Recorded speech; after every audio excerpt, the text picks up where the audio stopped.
Hey everybody, it's Bust with Expedition Trial number 472. Before we dive in, a lot of the interesting things have been happening on the Twitter in terms of the Runeterra release of the new cards, in terms of things with Yumi and Attach. The lead dev over at Riot has posted a nice little Q&A on how Attach actually works. That's quite useful. If you don't follow old Deadbolt Doris, you can go just to the Play Runeterra Twitter, and they've retweeted it as well. The easiest way I think I could kind of like grasp my head around like how attach works. You know, everybody's asking what happens if I silence a unit, what happens if I recall the unit, what happens if I attach on an attached unit, like things like that. He covers off on most of these, and I just kind of look at it as carrying like a really big sword with both your hands. And I think that solves pretty much all of your problems. So if like you're carrying a big sword with both of your hands, what happens if you die? Yeah, you drop it and you get to use it again. The next person in line gets to use your big dropped sword. So what happens if you're carrying your big dropped sword and you get frostbitten? Well, you still get to swing your sword, right? You're kind of weak, but your sword's still given the bonus. It's things like that that tend to make sense to me, and I feel like that is what is mostly going on here. Like this one, what happens if you transform a unit with attach? Then the attached unit still provides its buffs and the stats. And so, your champion is out there running around carrying his gigantic sword with both of his hands. Someone casts Minimorph on him and turns him into the pig or whatever Minimorph does. The pig is still carrying the gigantic sword. And so that makes sense to me. You all know I'm pretty terrible about the rules, and it takes me a long time to really figure these things out. I'm sure I'll mess it up along the way multiple times, but that is at least what kind of makes sense to me. Then they've also released the formidable mechanic. I think this is somewhat interesting. The door in the siege tower of mechanics, if you will, where you actually strike with your health instead of your attack power. Kind of interesting in terms of, if you get weakened, then you deal less attack, right? So normally, Petricite Broadwing here in the middle would be a dealing 3 damage on his challenge, but once he takes a point or 2 of damage, then he deals less damage the next time. So if he hooks in a 2/2, falls down to 1 health, and then he's only going to have 1 health on his next strike. I'm pretty sure that's how it works, right? You don't have to keep track in memory of what the damage was initially, or if you've cast a spell on it to give it +2 health. I'm pretty sure Formidable just works to where whatever your active health is the damage that you deal. And so, interesting little ability. The hits that we've talked about for ages. What's his name? Bubble Bear. I was always waiting for Bubble Bear to get his Inner Fire styled card, to where Inner Fire was a Hearthstone card that makes your attack equal to your health. Similar kind of things here with the door and the siege tower things. Very interesting to see these things turn up.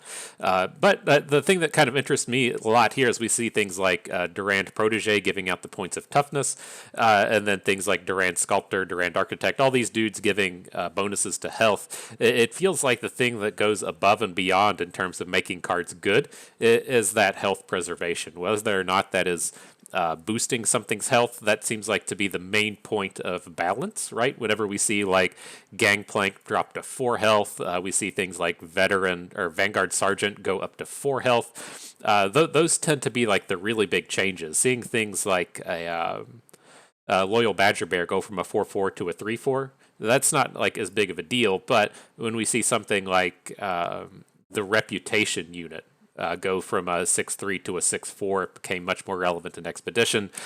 Seeing the Ruin Runner drop from a 6/4 to a 6/3 was kind of its death knell in constructed formats. To whereas if you turned a Ruin Runner into a 5/4 Overwhelmed Spell Shield, it's still much more powerful because it can make those attacks and then survive against the majority of the units. And so I'm kind of interested in how this turns out. Typically throughout the history of at least Magic cards, the points of health were always, always, always less important than the points of attack. And so if you could give a unit +3 attack, or if you could give a unit +3 health, the +3 attack is historically, and not just Magic, but just pretty much every game it feels, been much more important. And so I'm interested in how these pan out. I suspect that they're going to be, a little worse than just giving out attack, but I think there's a lot of interesting power things here. And it's also kind of interesting as to where, say, like a card like Elixir of Iron, we're really super excited to have. That's the +2 health combat trick. But a card like Elixir of Wrath, the +3 attack, we just don't play. And so I'm curious how this goes. And then there are, other nice combos with these. They love to work with challengers. Fiora can be kind of friendly with these. Fiora wants to band up with the Petricite Stag. Give me more words I can't pronounce, please. But I'm curious how these play out. Nothing seems, terrible. These cards all seem pretty reasonable, and so we'll see how this shakes up and how these play out. I'm kind of interested to give them a try. Demacia hasn't been hurting these days, and they're definitely looking to upgrade a bit here. And the last one, Galio, very powerful champion coming in, a 0/8 with Formidable for 7 mana, also starts out with the Spell Shield. When he's summoned, he gives your other allies +3 health, and then I don't quite understand the round end. I mean, it should just make sense, right? Round end, your allies have 25 plus your total health, so if you have 10 health, then all of your allies now have 35 health. Like, I think I'm reading into that correctly, and that is quite powerful with the Formidable units, but I guess that's the kind of like big power that you're expecting to get out of a 7-drop unit, and so very, very powerful. Seems kind of strong. He seems to have the kind of the issue we run into with a lot of these bigger late game cards, and that he just can't end the game. He doesn't have Overwhelm. On his flip side, oh, that's his level up. Okay, shit. I thought that he was, I thought he was putting his ability out onto other things. It was like I looked through all these cards and thought about him for a bit, and I kept reading that round in and thought he was going to give health to all your dudes. No, that's the level up. Shit. I should probably cancel that out of the video, but we'll continue on. So he's like Aurelian Soul, but for health, right? Your allies have 25 health, then he flips. Okay, and then. The first time an ally takes damage, he rallies. That's the pretty powerful piece of Galio. The same thing still applies as to where he has a bit of trouble ending the game, right? You attack with your 9 power Formidable unit, and then your opponent just blocks it with Hapless Aristocrat.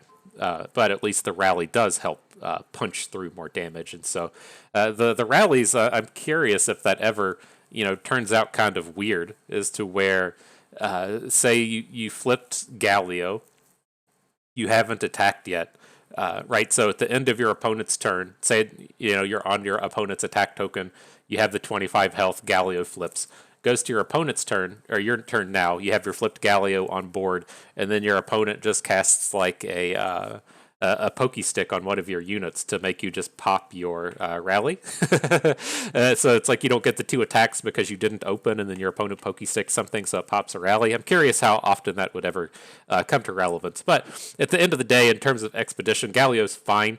These abilities are all pretty powerful. Again, we were just talking about how strong the unit boosting can be.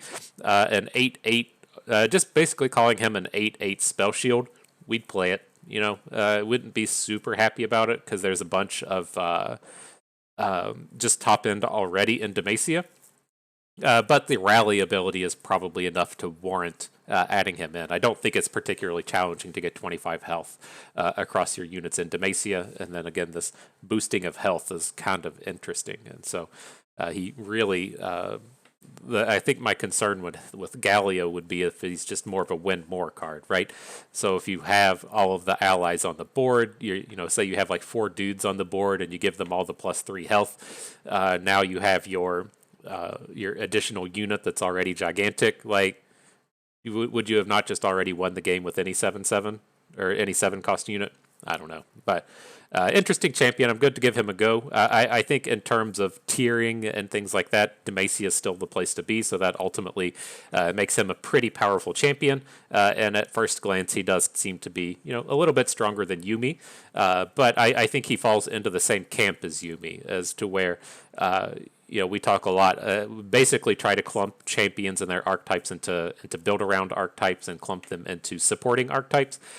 This strikes me as very much as a supporting archetype. archetype. It's very challenging to play 2 and 3 copies of 7-cost champions, and so just on the basis of his cost alone, it's a very challenging build-around champion. Now, we do still do it with Malphite, right? We'll still play 2 and 3 copies of Malphite, but Malphite also just ends the game, and so his stun ability is a little bit more powerful than a rally ability, and so I think this is probably comparable to Malphite, except that Demacia is better than Targon.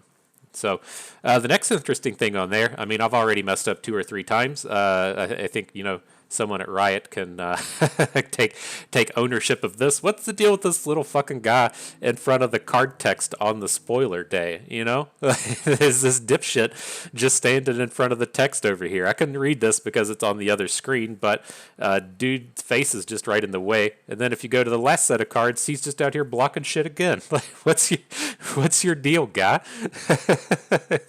If it was like 2 weeks after the set were released and you're making cool visuals, then by all means cover up the meaningless parts of the text, but on the spoiler day, it's a bit of a really guy when you put old dude in front of the card text. But hey, I've made a bad decision in my day. Someone at Riot can make a bad decision on their day as well. Maybe there's something really interesting down there underneath that dude, and we just can't see what's happening down here. You got Winds of War. There's like a really sweet piece of text, or they put like a picture or something there, and we're going to be really surprised when the cards come out here in about a week.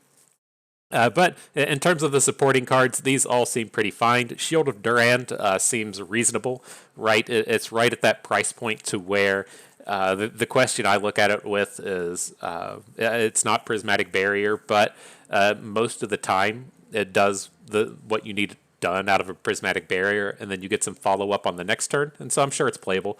It fills the very same role. It fits into that 3 mana space to where you can cast it purely on spell mana. That will definitely be a relevant combat trick. In terms of these other dudes, Targon gets another strike down here on the right with Winds of War, heals an ally to full, then the healed ally and an enemy strike each other. So you heal your guy to full and then single combat.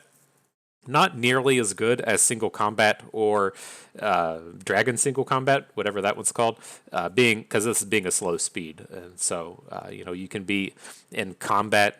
Your opponent whirling deaths your unit, and then you're able to get a single combat to kind of interact with whatever is happening there. You can't do that with Winds of War. Now, that's not to say that we'll never play it, right? Removal spells removal, we'll still play it. We play Sunk Cost at Expedition. We'll be more than willing to play Winds of War at some point in time. But it is slow. That does really drag down the value of removal spells. In Demacia, we're not going to be as excited about it, but if that was, say, like a Targon spell, or even like a Shurima spell, we'd probably be pretty excited to have it. And then, last but not least, the 2 units. Mountain Drake is fine. The Formidable boosting up his health is kind of interesting. He can power through combats pretty fast. Is he better than Challenger Dragon? No. And so that's kind of the problem that these cards will run into. I would much rather have a 4/5 Challenger with Fury as opposed to this just more stats, right? If we're just looking for stats, you can just play any dragon. We're typically looking for just specific interactivity. And so he's, fine, but, Demacia is really clogged up at the top end, and this is just another selection up in there. And then Gorlith, the Unscalable. When I'm summoned, swap my health and your Nexus health. I can't be blocked by enemies with less health than me. He should just end the game, right? I guess there is, this is coming down pretty late, but I think if he comes down as like a 7/7 or an 8/8, he probably just ends the game. And then those games when he comes down as like a 15/15, he definitely just ends the game. And so the problems I have with him, it's kind of that Demacia-centric function, is to where, like, the difference between like 8 and 9 and 10 is real, right? I would definitely rather play, what's her name? Talia? Is it Talia? Whatever it is, the 8/8 tough that gives you a rally. I would definitely rather play it than Gorlith. But would I rather play Gorlith than like Cytherea, Lady of the Clouds? Like, probably not. She most definitely ends the game every time. But like how often do we get to like just sit around and pick and choose which epic expensive card we want to play, right? For the most part, if an epic expensive card comes into play, we just take it, and we thank the gods of fortune or whatever lives out there for Runeterra. And if we end up in a situation to where, we start with Gorlith and then Cytherea Lady the Cloud shows up in the next pick, then we have a decision, right? But nothing is really, we never really come across these options to where you get to say, okay, do you want Gorlith or Cytherea? You'll just pick one and play it. And so it's not a super interesting rating, but I don't think there's also a lot of value in rating cards like this. They're just fucking expensive and in the game when it comes down. And so there you have it. There's the new cards. I don't know. I think there's one more champion maybe. I think it'll probably get spoiled over the weekend at some point. And so whenever that comes out, we'll make another little bit of discussion in terms of the new cards here. But back to what is active now. We have lots of powerful choices here. Scion, the mirror to Galio, right? That is at least kind of interesting in those terms, right? The Scion wants to see your unit's attack power. The Galio wants to see the toughness. Both of them, kind of generate this big rally kind of effect. And then the just have multiple kind of back and forth synergies across the two. Interesting that turns up. But coming out of these packs, I know we just drafted Tristana, but it's like I really want another shot at it. It's not like the exact setup we had with that last Tristana video. It's been like 2 or 3 videos ago, but I really want to give this another go. I've never really had success with Tristana. I feel like there's just like a lot of things going on with these Tristana drafts, and I just want to see if we can't fix this. We drafted it with Riven the last time, and yeah, let's get her pulled up. So we are going to head over to the site. If you're not familiar, we're just going over to ftpbus.com. We are going to be on the front page or the Expedition Helper button. Make our way to this drop-down box, and then come and pick up the Tristana. And so, yeah, the World Travelers. This is an archetype centered on the multi-faction stuff, the multi-region allies. And so you'll see bros like Arena Kingpin. Bandle Commander generates the Owlcat, which is multi-faction. Bandle Painter generates multi-faction. And you'll see these pretty much across the board. And so that is how you go and level up your Tristana. But there's a handful of other things going on in here, right? There is the Yordles theme. So Tristana's a Yordle. There's Yordle Explorer in here. Then just a bunch of Yordles all over the place. And then there's also what we see kind of basically and kind of in generally, if you will, with Bandle City and the go wide strategies. And what we ran into last time with the Riven was we were trying to assemble like some of the go wide strategies, right? We were in Noxus, so we're trying to find things like Arena Battlecaster. We had like these Tristanas and like a handful of the multi-faction kind of cards, but we were never able to like regularly activate the likes of a, who are you called? The big guy, Bandle Gunners. And then we just couldn't like piece together enough of a strategy to where the deck cohesively worked. And I was really interested in getting another shot at Tristana and seeing if we can't really just kind of like hone in on one of the strategies and see what happens. Like in that previous draft, I know we got like a pick 3 Yordle Explorer, and then I think we got maybe like a pick 5 or pick 6 Yordle Explorer, and I think that was kind of the point to where we should have just been like, fuck yeah, drafting Yordles, and we never did it. And so I think, there's a lot going on here, and we need to just kind of focus on one thing and say, okay, our thing today, is drafting Yordles, or okay, our thing today is drafting all of the multi-faction cards, and we can't just let ourselves fall into this trap as to where it's like, oh, Yordle Explorer, that was a really good card, and then like in the next pick we're like, oh, Conchologist, you say Yordle, you're a really good card, and then we go into the next pack and we're like, oh man, it's Bandle Commando, like you aren't a Yordle, well, I guess it is technically a Yordle, but you're a multi-faction kind of build around and you're really good, so let's pick that one up. I feel like that's where we kind of fell into the trap in the last one, and we're going to try to avoid here. But the big thing to also note is there is the Gruff Grenadier. This is the Allegiance unit. Does heavily, kind of push us towards wanting to draft the Yordle's archetype, since he does summon out this additional Yordle unit. We got 3 Yordles up to this point.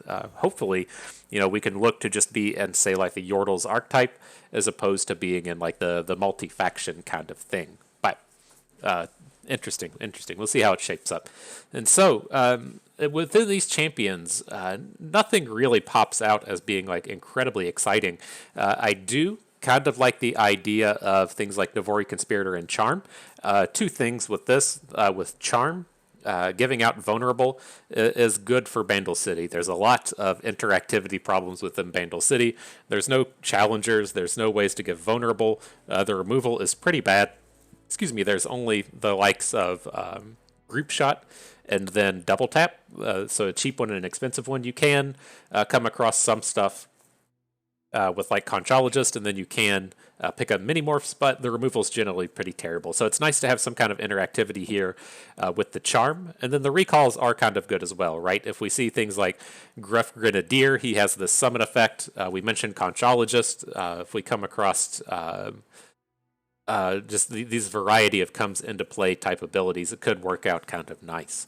Otherwise, I'm sort of interested in Nami. I don't really want to focus on this like spell mana aspect. It is pretty easy for Bandle City to just spend all of their mana every turn because they just generate so many cards. So you do have to kind of like go out of your way to generate the spell mana. But like, what if we just think of Nami as a unit generating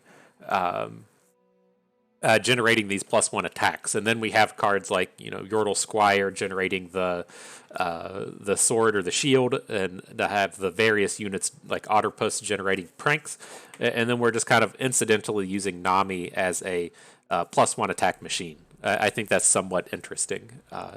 Ebb and the Sandhopper, not that exciting. And then down here with awesome augments and Victor, some similarities, right? The removal is bad. Victor has some removal in his archetypes. They'll be like Death Ray, they'll be Aftershock, and then things like Armed Gearhead can be useful in the same terms of what we said with Nami, right? You have the various card generation.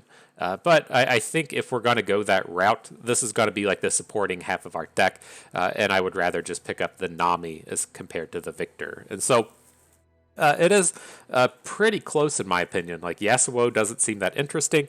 I'm curious actually what's in the Slice and Dice half of that would be the Ari archetype. I think there's just like a bunch of cards we don't want. But let me pull that up real quick. Ari. Oh no, it's Kennen and Slice and Dice. So not too many cards that would work to our strategies here. Otterpuss is kind of whatever. Tornado Warrior is a Yordle. Wizard is a Yordle. Okay, well it has some of the good cards in it. Maybe this one will actually be okay. So the idea we're thinking of here is like if Slice and Dice turns up, a portion of the time it's going to be Bandle City as opposed to Ionia. And so if that's turning up, what are we going to get out of it? And these cards are reasonable enough, I guess. The epics are good in Bandle City Mayor. Minimorph lives here. Conchologist is one of the best rares in the game. Yordle Squire pays off to a lot of strategies. We do have these rando Yordles in here. I think this will be just fine. And so we can look at the Yasuo. Not too interested in what Yasuo is doing.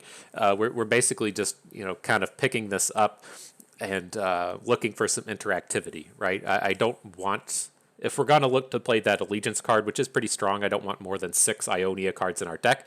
And so that limits to what we're really going to be chasing after here. And I don't think that there's too much, but there are good interactive things like Homecoming. Concussive Palm is still kind of interesting. The epics are unfortunately crap. We aren't looking at Demacia cards here. I guess Windfarer Hatchling is not crap, but not too much that we'll be looking for out of this Yasuo. Is on the wrong one? It doesn't make much difference. These are all pretty similar archetypes. Like there's Young Witch, which would be kind of interesting, but we're probably not going to go that deep into Ionia. This Solar Winds, Jesus, I cannot click on I cannot click on the right one. Okay, Slice and Dice, we did it. But yeah, same thing applies. These cards are not something we're really chasing after. We're basically trying to be the Bandle City Allegiance here. But let's see how it goes. And so, as we start, nothing too compelling in the Ionia packs, and so we are just going to have to slam over into the Bandle City ones. It does give us 2 multi-faction units, right? This is where we kind of ran into the problem in the last one, is I think we need to either choose if we're going to draft Yordles or if we're going to draft multi-faction. This pack, we don't have a choice, right? But given some options, I think we want to face the Yordles. But again, these are like multi-faction cards. We'll have to see if something turns up to where we have some options in those questions.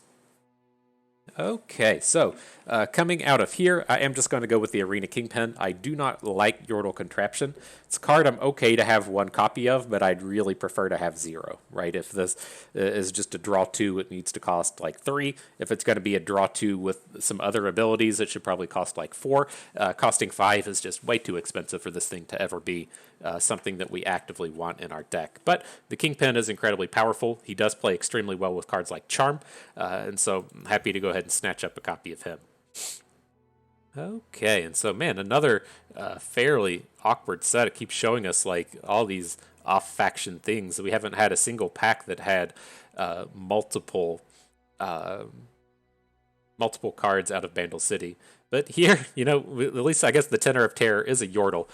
So he has kind of dual function, right? He's a Yordle and he's a multi-faction, so that's kind of good. And we're picking up these Yordle Explorers, which I'm pretty happy about. Our curve's getting a little high. I would like to be able to push our curve down a little bit. I think we'll be able to do so once we get out of these the first 6 picks, and then it just basically says, oh, well, here's a bunch of Bandle City for you. But we'll have to wait and see. Definitely happy just to pick up a Conchologist here. Flame Spitter's kind of meh, but it can be serviceable in these decks, right? If we're thinking of Flame Spitter in terms of wanting to put it on a quick attack unit, then we have some, right? We have the Arena Kingpin, we have Tristanas, you even have Yasuos, right? And so we could potentially find a good home for it. All right, and coming out of this one, I'm going to go with the group shot. It's like Bienamon isn't that exciting, but the interactivity is what is pretty tough for us to find. The top end is typically pretty bad as well, but it's usually not that hard to find at least like one Bandle Gunner. And so I'm going to go with the interactive spell out of this one. This pack, man, it's just here's a bunch of bad Ionia cards for you. We're definitely skipping over all of those. At least the Bandle City package down here is pretty good, right? The Battling Balladeers generates the Outcat, so we have a Yordle on one, a multi-faction on the other, and then we have a recall card. Very, nice little bit of interactivity. All right, and then maybe, I don't know, maybe we just drafted that last one poorly. It seems like all of these multi-faction cards also have Yordle attached to them. Maybe we just ended up with a bunch of like Proto-Poros, and it was extremely awkward. But it seems like it's at least coming to better in terms of the build-around cards here. With this one, I do want a Yordles in Arms. This is a card I don't want to get to the end of the draft and not have. This is typically our top end. We'll find tons of games where we just like drop this on turn 5. We already have like 4 or 5 units on the board, and it doesn't necessarily end the game, but your opponent has to make such bad blocks it just essentially ends the game. And this is just the preferred top end over something like Bandle Gunners. So welcome to the squad. I definitely don't want to get by without you. Here, more Yordles. Sounds good to me. We'll pick up the newbie. I know this is a card that we get to we get to craft and turn premium, and so we're going to save on our pocketbooks here. It's the only reason we would ever pick this. But no, this is fine with the painter and the newbie. I again wish we had some more cheap stuff here. We haven't seen a single Yordle Squire. I feel like that's what our deck is really lacking at this point. And so hopefully some will turn up. And as we say it, we get 2 Yordle Squire packs. And I think that's where we want to go. I don't really want Flame Spitters, although like if we could have Yordle Squire Arena Kingpin, that would be extremely nice.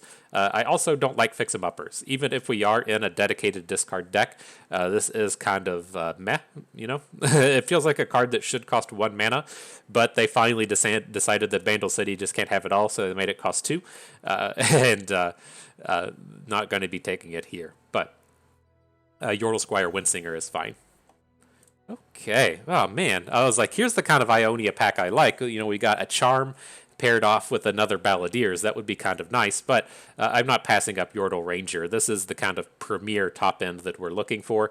The Ranger, Poro Sled, Yordles, and Arms are all quite good. Much better than picking up Bandle Gunners. Right, so that's a good one. Oh, perfect stuff right here. Sucks to pass on a Conchologist. We'd play like 4 or 5 of these if we could, but we got a Yordle Squire with the Explorer. Just a big payoff set there. Oh, man, and I got to take the Yordle Smith. They keep offering us up this Charm Balladeers, and we have to keep passing. But that's okay. Yordle Smith, Yordle Squire is extremely powerful. And the last one here, I'm good to trade out Proto-Poro for Conchologist. We do want more 1-drops, but we did snatch up 3 Yordle Squires right here at the end. And the Conchologist is just incredibly powerful with this spell generation. Okay, so you all know what time it is. We do have to go turn something premium, continue to pay for the pay-to-win lifestyle. And I know we have some on here. You know, I knew from experience that Yordle newbie was going to be out here. We can get by with just spending the 100 coins today. Riot, you're not getting my big dollars just yet. Not yet. Can't wait on these new cards to come out so we can we could just have a few more dollars in my bank account. Oh man. So cool. Yeah, I think this has come together okay. I think like with that last draft, it feels like there was like one or two other strategies we were really trying to hone in on, and we ended with like four strategies that just didn't really work. And I feel like at least in this one, pretty much every pack, maybe not every pack, but something maybe like 11 or 12 of the 14 picks, we snatched up a card that either said Yordle on it, or we picked up a card that was multi-faction, and then those that a lot of those were kind of both, right? So we would have the Yordle dude that generates a multi-faction, or the multi-faction Tenor of Terror that is also a Yordle. Like it feels like in that last one we had like a lot of things, not a lot, but we would have like a bunch of like the Frey Lord Poro, and then we had like Arena Kingpins, but we didn't have we had just like too much of that stuff that didn't qualify for both options. All right, not the greatest of starts here. This is definitely a little slower than I like, but the Balladeers is at least a 3-drop we can play. It's not very fitting to be playing Bandle City and having no plays until the 3rd turn, but hopefully that'll turn around. Yordle Squire shows up just in time.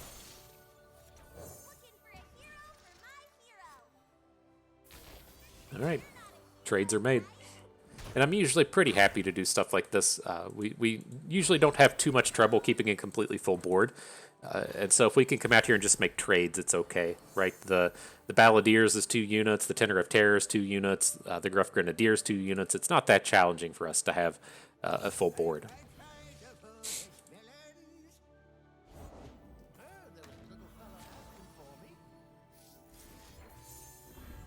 Okay. I assume this is just like a never block. But I think we should just go ahead and throw the spear down, right? We holy shit, are you serious? Wow. Oh, that's fantastic. Just super slow now. Like, he is going to get the 4/4 on board, but man, that is a very aggressive block at full health.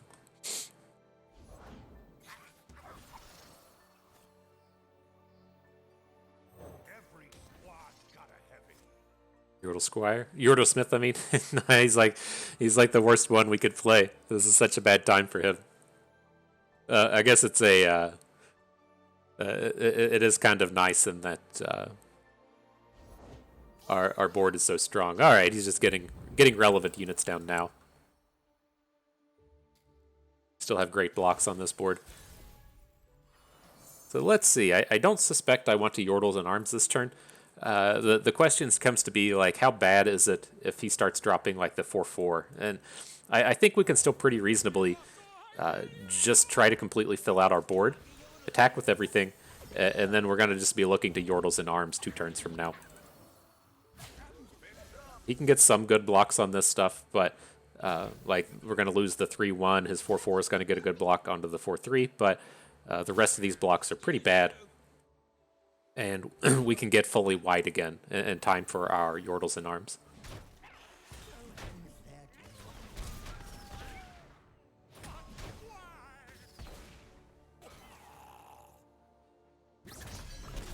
Just play all the units, right?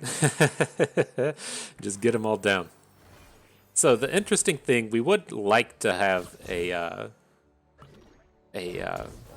different region. I think PNZ will now be a new region for us. So let's see how this goes. I want to start with a Bandle Painter. I don't quite want to give up the Yordle Contraption. I think we'll just get rid of the other Bandle Painter and see what we hit. Like if we hit a 1 or a 2, that would be pretty fantastic. Yordle Ranger's a little big, little pricier than I was looking to pay, but we still look pretty strong here. And then next turn, we'll have the mana to stinky one band Yordles in arms. I don't think we need to open.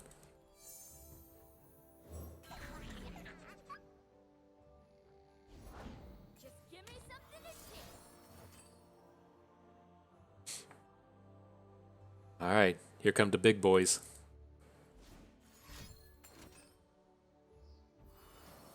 Makes me a little sad.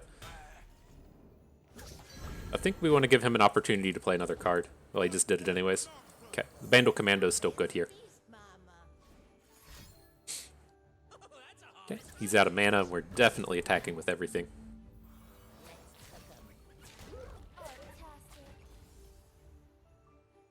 Right, this is one of these attacks in the power and the Yordles in arms. I don't expect that this will get a kill, but we're gonna kill all of his units and then kill him 2 turns from now. Right, he has to give up literally everything. We still chunk in a bunch of damage, and we're looking pretty strong.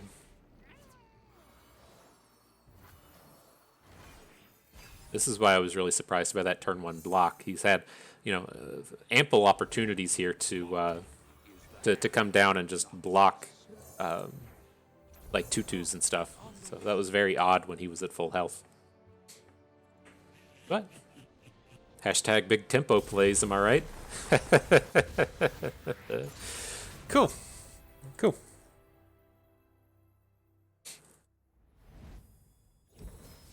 Let's see, what can we get here? More Tristanas, please. I was curious if the Poppy was going to turn up, and Rumble is always an interesting option. This is actually like quite a good Rumble. I was trying to like decide how many generated cards we've had up to this point. I guess the downside to Rumble is he has Mecha Yordle instead of just Yordle, so he doesn't get the bonuses from Yordle Smith, but we are picking up a Yordle in the Conchologist, which is extremely powerful. What do we end with? Just 1 charm?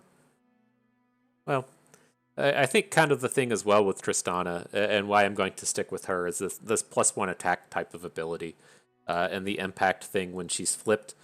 I typically, when we're out here playing Bandle City, we'll have like poppies, or we'll have that 4-cost thing that boosts all of our smaller units. It's like we don't have a lot of that really. Trying to think of how to explain it. Like, as our units are like so tiny, they're very good in the mid game, but very bad in the late game. And then you usually make up for that by having ways to boost all of your units in the late game, right? How we just did it with the Yordles in arms. And Tristana is a way to do that, right? So if we have the flipped Tristana, she turns all of our smaller units relevant again, to whereas Rumble's just kind of like a meaty attacker. And he doesn't help us end the game, really, other than him being a good attacker. And so I think the Tristanas will be a little bit more important here than the Rumbles. And it's still fine, right? We got the 4th Yordle Squire and a Kingpin. That's pretty good. Okay, I'm convinced. All right. The round 2 battle begins. I think this is a better place. I mean, it feels better than that last Tristana deck. And so I think that's at least, that's what I was trying to get at least at the end of that Tristana video. If you follow along with all of them, is I don't feel like it has to be a 7 winner to be a successful run. And I feel like we learned quite a bit in that Tristana trial. I feel like we're going to get the fruits of our labors out of this one. And then I also feel like there's a lot of those archetypes that the followers of the channel are able to draft and take above the average, as to where your average Joe jumping into drafting Enlightenment Karma is not really gonna understand what they're getting into, or you see the champion choices pop up, then not to take Mentor's Fiora because it's a hot mess of things, and just because you were able to take that draft to 4 wins instead of the average of 2 doesn't mean that it wasn't successful because you just didn't get 7. So I believe in y'all. But anyways, I'm curious at what point we should mulligan a little bit harder for our unit boosting abilities. So our Yordle Explorers and our Tristanas for the main point. I think with a hand like this, we could almost get away with not keeping too much. Like I do like this idea of the Bandle Painter, Yordle Squire, Yordle Newbie kind of combo, if you will. Nice addition with the Bandle Commando, but it just gives us something to potentially drop with the Painter on 3, and then we can discard the Spear, and then maybe we'll get a big Newbie going on 4 or something, but we'll see. I kind of wanted to keep the Quicken. Like I thought in my head that it was going to be okay, and I feel like a little less belief in that now. Like I was kind of believing that we would get to like hook a Fated unit or something with it, which we very well may, but it doesn't seem like it'll probably play out like that. And this was actually more dangerous than I was giving it credit for. If we want to add the unit to our hand next turn for the Yordle Newbie, then not having the unit on board was going to be a little painful. Now we pick up the Explorer. Okay. This is just going to be a little off kilter. He plays the Honored Lord, but he doesn't have Challenger. Curious what comes out of this. It's like Quickens are, kind of scary against these decks because they have so many Pale Cascades and the like, but that's exactly what this dude is lined up to play now, is hitting on the Pale Cascade. But we'll see what happens. If we still get to like challenge Pantheon with the Owlcat, okay, goes with the Gem. Looks much better.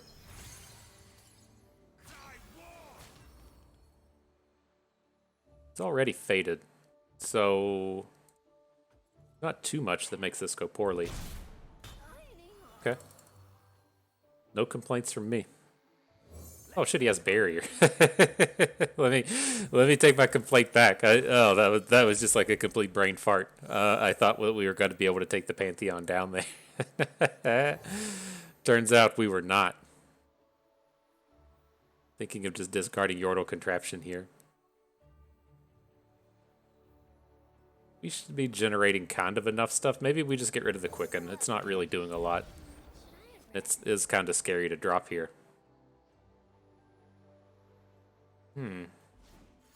Mechcaster is quite good.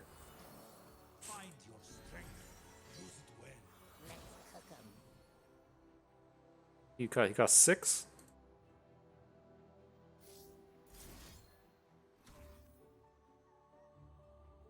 Okay. I think I'm going to try and grow the Bandle Painter a little bit. See if we can't get a scary-ish kind of block coming out of him.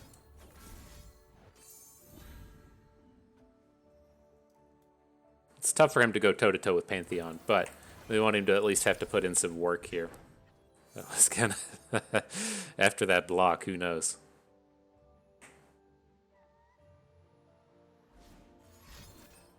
It's a big old Pantheon. We did not find any Megamorphs this draft. Minimorphs. Hate to see what Megamorph is.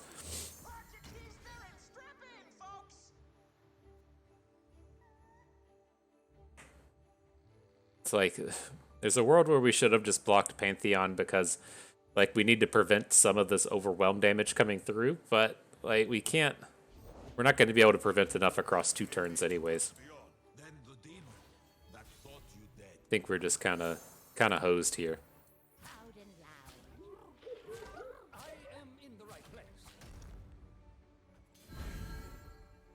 Well, this is the biggest thing we can do.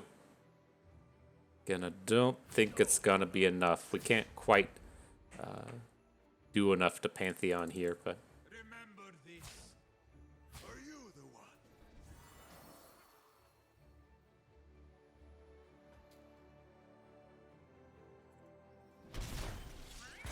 But I think this is still, like, reasonable, right? If we're going to start throwing, like, blocks in front of him on the previous turn, well, I don't know. It doesn't seem super likely.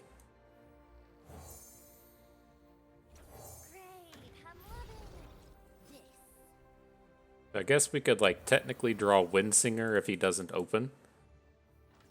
But I'm going to assume that this one's probably done. I guess you can technically hit those Mecha Yordles with the contraption. I'm not sure what all that can beast up as well. Giving us a shot. Maybe there's something cool in here. Ooh. Right there. There's our something cool. Alright, alright. No giving up just yet.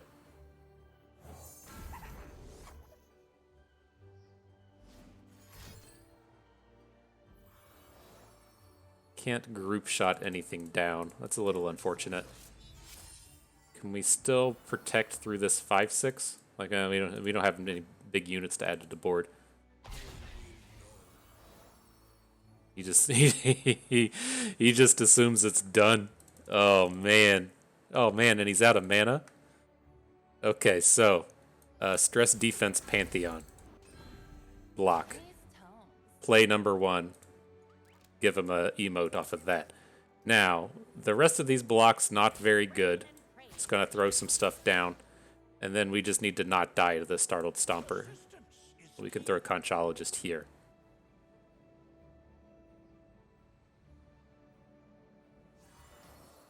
Okay.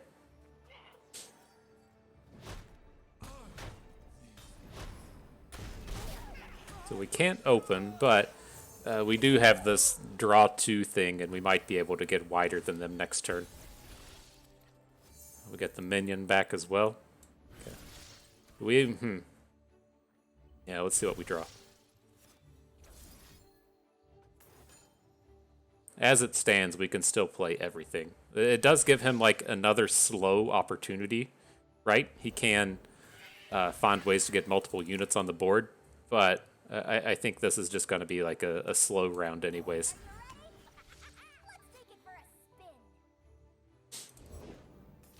Okay, so he's got full board. Let's see. We're gonna be just a little bit short, right? Because we can kill something with group shot and get a unit in, but we're not gonna have enough otherwise.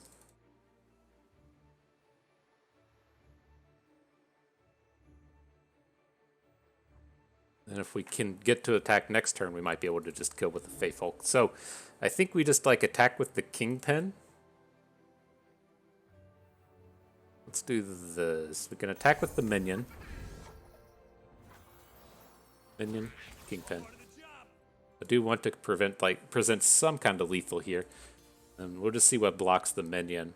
Maybe if he gets like clever and tries to block it with Vanguard Sergeant or something, we'll get something out of that, but not counting on it. And he has to block the Kingpin, or he'll be dead. That's a pretty good spot. Alright. And we'll add the Yordle Squire.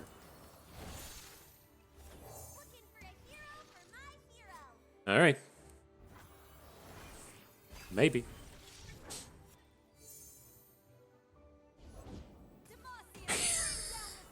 Are you kidding me?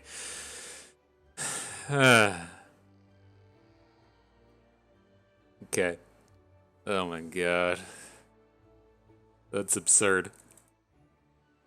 I don't think we can get around this trample on the Startled Stomper. Okay. Damn. After hitting that stress defense, I felt like so good about that one, but I mean, I guess we can't talk about how awesome we are, given that one turn where we blocked the overwhelming Pantheon, or the barriered Pantheon, and thought we were going to have something good happen. But man, to like turn from such a low to where that Pantheon was just going to ace us, to hit the stress defense because he didn't open, and then just to fall so short and be like, oh, Cythria, fuck. Okay. Well, on to the next one, I guess. And I think this is a reasonable start. Man. Okay, nice little curve we've assembled. Don't suspect we'll be group shotting early, but we'll see. We'll see. There's a lot of damaged targets that will come out of the Bilgewater half of this stuff. And I'm curious if he's going to be trying to do the thing where you can say, like, target the Saga Seeker with Fortune Croaker. I don't think it's going to be too common, but there are, targetable units out of, like, the Battle Scarsy kind of themes.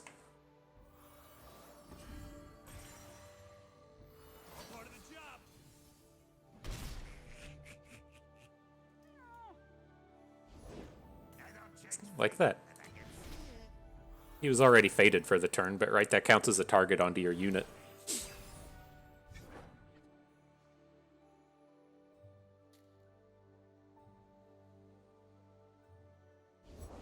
To heal and protect.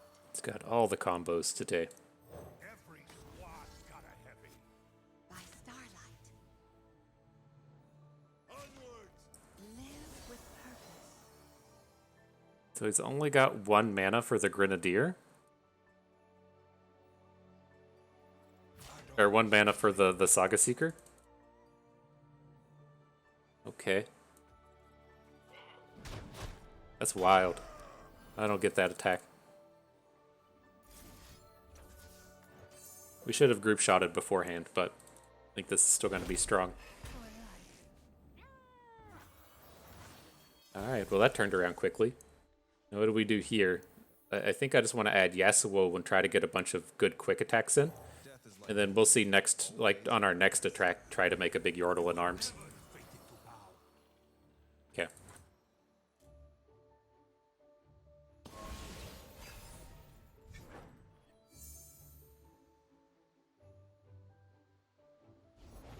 I've been propagating quite the appetite.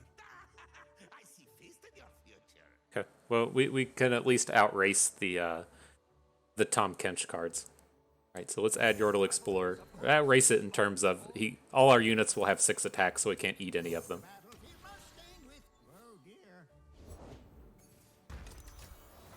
Okay.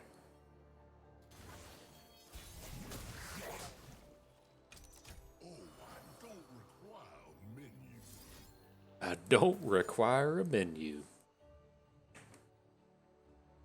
See, that should be pretty tough for them to interact with. I mean, they can still do like stuff with hushes, but again, this is like that same board I was talking about. We're fucking close to lethal, even if he does have units here. We're a little short. We got like 6+7 as our smallest. That's less than 15. I don't know. don't ask me to be the one to do some math for you, but this should still be a pretty good attack. Joy. He just has to block everything. He has 1 hush, okay. Is that going to be like your Tom Kench block?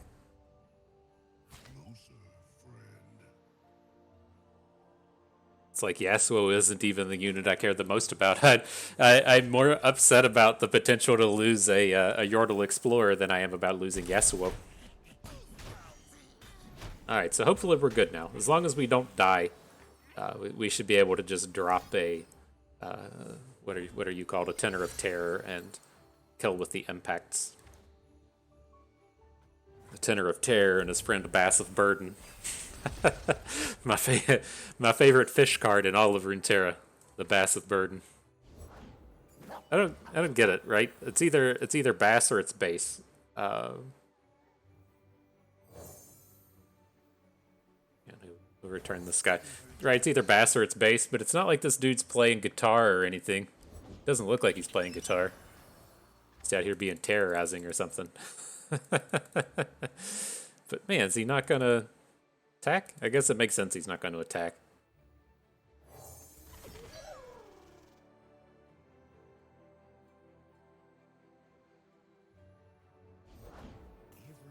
Dude's got all the elusives. Maybe he will attack.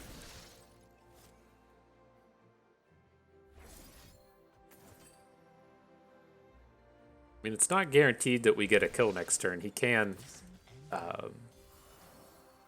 hit with the like a heal.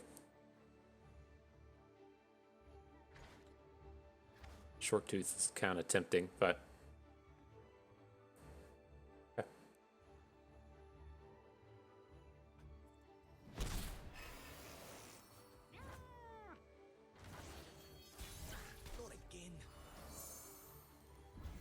A bunch of dudes impact. Oh, you're nowhere near flipping Tristana. Okay.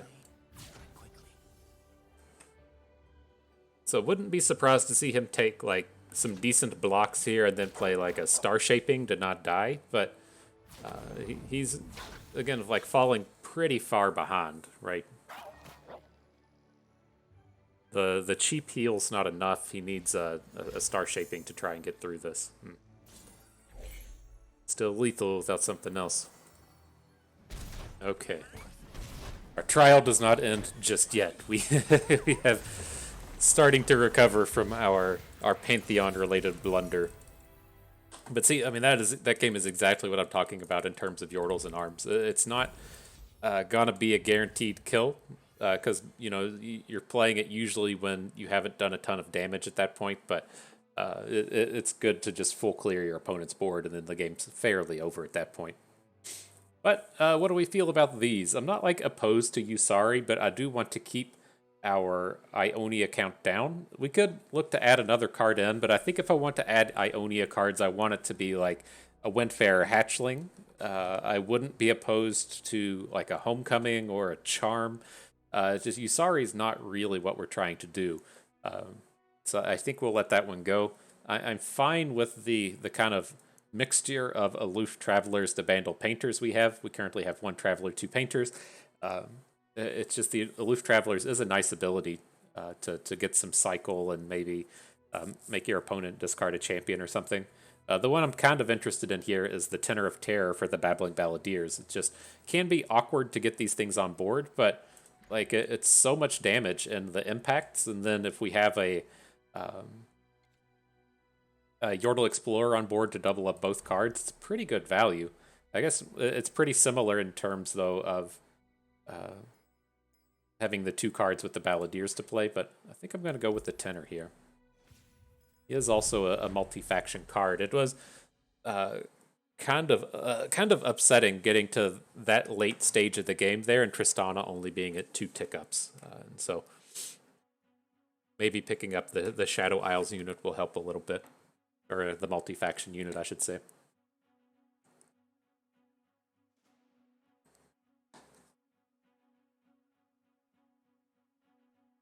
Ooh, all kinds of lessons for y'all today. I'm glad we didn't tilt on that. On that, it's still on my head, that Pantheon game where we, the stress defense game. Don't tilt. It's okay. Fix it. Move on. So here, let's look for a 1. We have 5 Yordle Squires. It's not ridiculous to think we can't pick one up. As we started our journey to look for 1-drops, we picked up 2 6s. That's pretty good. Pretty good. Our first Tristana on the day. Welcome. What are we looking at here? Probably Pokey Stick. We do have like a pretty good board in terms of like quick attackers work really nicely with Cloud Stance, but I don't really want to be returning these units to our hand. So we'll just take the Pokey Stick. Lucian.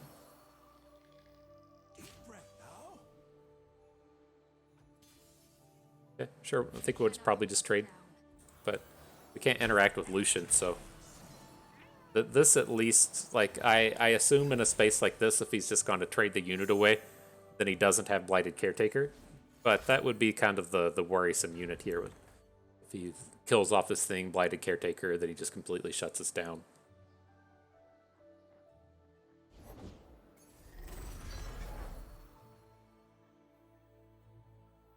It's good to be the king.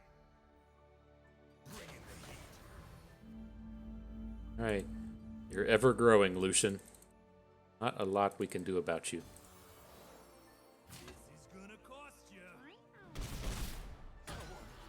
I don't think we're going to be able to stop him from flipping. It's going to take way too long to get up to that amount of mana. Travel is, of course, its own reward.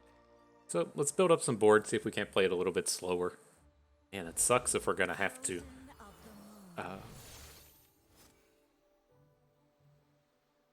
And do we really have to go shield? I mean, we can't shield and then try to, I don't want to be shielding, like, preemptively on the Explorer, but I don't, there's also just, like, nothing we're going to Pokey Stick.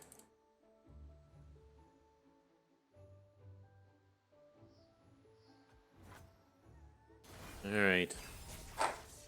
Feels like a mistake. Guess at least if he wants to say like quick attack challenge with Diana, he has to play another Nightfall. He can give her Nightfall with a Conceals you from our foes. with Pale Cascade, or that there's the other burst speed draw card thing. But I was gonna say if he wants to add the unit to give her the boost, then he's gonna have to not take the initiative.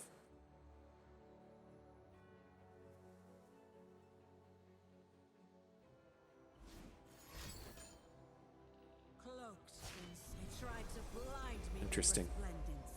Really wants this Yordle Explorer, but at least like one of the perks here, he's definitely going to have a dead unit because he has this ephemeral.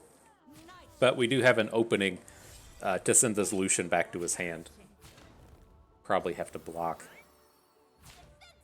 We're getting pretty close to dying, and he's got an ephemeral on the board, or an elusive on the board. So I want to be a little bit careful on those terms. We'll add Tristana. Oh shit, she flips into Buster Shot. I forgot about that kind of thing. Okay. Maybe life just got better. I don't know. I don't know. Fuck. Alright, here comes the heat. I'm not letting Scout drop you on an enemy, Peppy. Did she just call Poppy Peppy? That's not Poppy, that's Tristana. Oops. Yeah, let's see how this goes. Things feel better, right? Things have been worse. They're turning around. It's tough to have like a 3+3 combat trick out of these factions. I mean, I guess you could have a riposte, but it's not super likely. Vengeance is great. That's expensive. I'm curious if next turn, well, Diana is super cheap. I was gonna say, I'm wondering if next turn if we could get a bounce onto Diana, which we probably can, but also just super likely they can come down and replay her.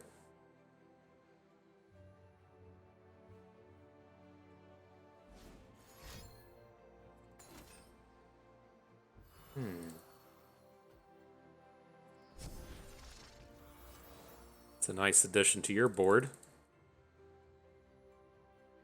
Alright, so it's like, what do we think their angle is going to be? If they have a Pale Cascade, there's just like nothing we can do about it, right? So if it goes back to his turn, he Pale Cascades anything. Diana gets the Nightfall Quick Attack Challenger. She can still hook down the Yordle Ranger. The where this gets more interesting is if he has like another Duskbringer or another Shadestalker. I don't think any of that like really works. I'm just going to go ahead and send back the dragon.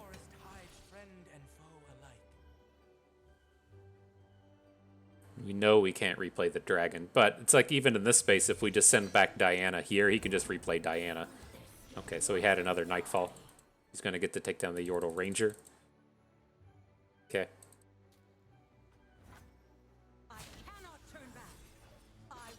It sucks, but kind of is what it is. He's got Dragon, the Stalker thing, and then one other card. Okay. Yeah, this is going to be tough. Like it seems like we might just be like a little too low on health to really recover through it. But Navori Conspirator is kind of interesting, being able to send back the dragon. Then we have a blocker for the Shadestalker. Doesn't feel like that's how you ever win the game, though. Let's do this. Let's swing. We're never going to lethal this turn. We need to attack before the dragon comes down. And then we can see what happens from there. Wow. Really? That does not seem ideal.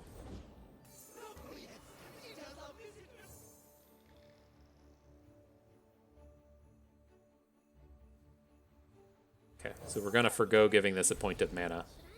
Tenor of Terror is interesting.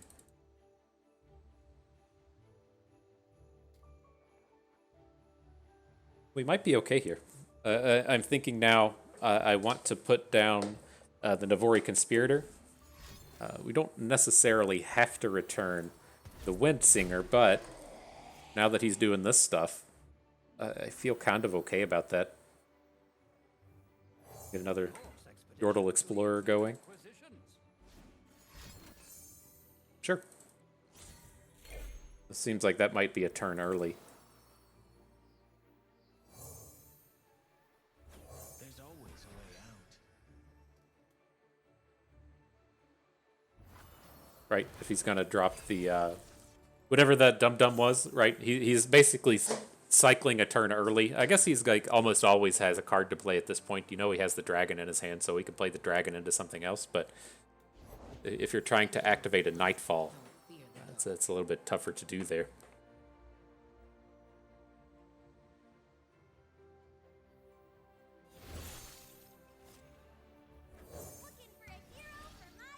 Okay, we'll take up the spear. So if he follows up with dragon, then we can still spear the conspirator and try to take down the Shadestalker. And Lucian? Where the fuck is this stuff coming from? Jeez, dude.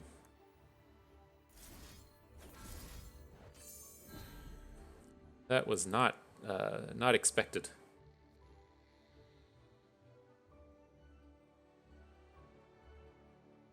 So much quick attack.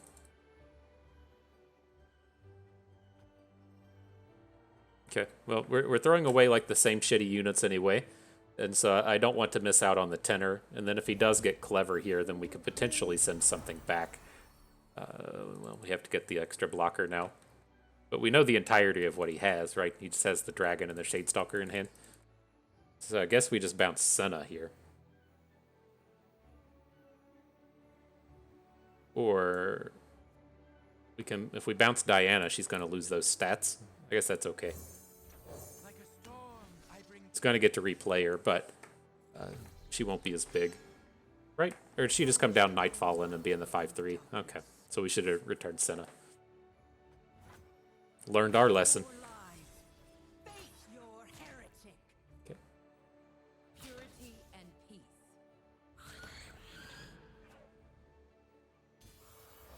Leaves Dum back.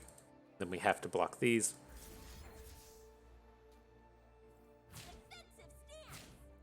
It's like I don't even really want to keep the Windsinger anymore, but our only bounce spell is Charm, and so I don't think that we're gonna have to run into a needing the mana to drop one of these little Yordles.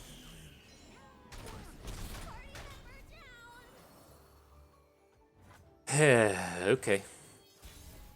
Need something, deck. Rough Grenadier. This seems worse than the Tenor of Terror.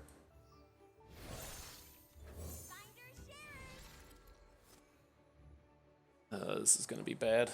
it's like we have to attack because we need him to be blocking and getting some of these units down. I mean, do we ever win this game if we just like pass and hope for Yordle contraptions into something big, or drawing Yordles in arms? I don't think that's it. It's like we can grind our way through another turn, but man. sing with the darkness in your heart.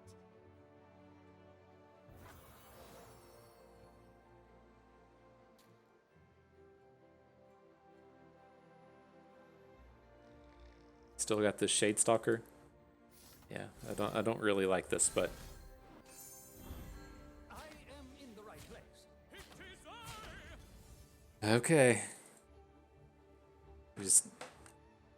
If we can get this like worn down enough, it might be okay. I just think at the end of the day, he's gonna have like Lucian and he's gonna have this elusive, and then, I mean, he could ideally, from his standpoint, if he could work it out, he would have. Well, he can give Diana Challenger next turn. I guess that's the place. But right, the idea, I think, from our opponent's standpoint, should be my route to winning this game is with a rally attack on my elusive, and that's actually not what he's going after here. So we do have a chance to win this, I think, since he's taking this block onto our 4-1. I don't think he has good strategy here.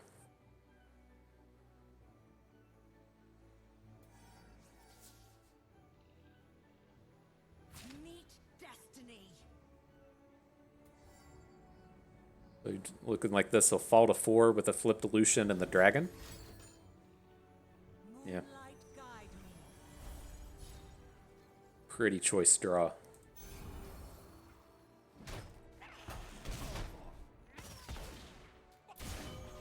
Senna! I don't think opponents said it. But yeah, this is what I disagree with on opponent is not leaving his elusive back. Oh my god, just draw more perfect. Fuck. Alright. Wow. That's that's how to close one out. That was a real thin one for us to ever come in, but man, that was a strong set of cards to be dropping in the late game. But okay, moving forward, what are we looking to do here? I don't think we want to do any of these. We already have 5 Yordle Squires, and so I want to keep the Utility and the Conspirator. The Lifeblade we never want, and then the Grenadier is a little bit stronger than the Newbie, and so I'm going to go ahead and skip over all of these.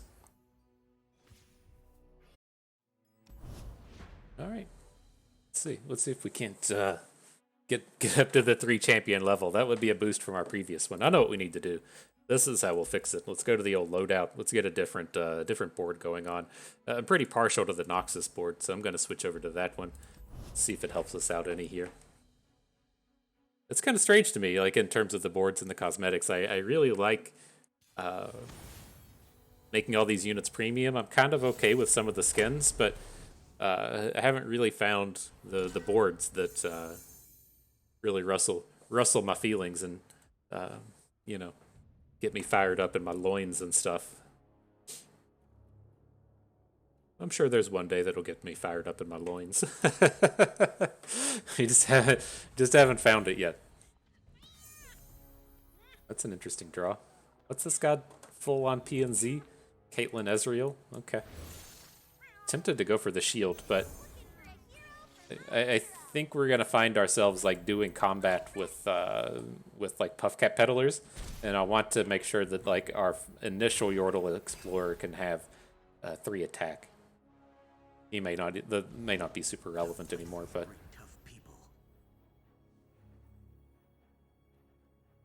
the new question is, how much do we care about this? I'm just gonna let it happen with the Sting Officer. Right, next turn we could attempt to quick attack challenge down the Sting Officer, but I think we're gonna get enough board to where it's not a big deal.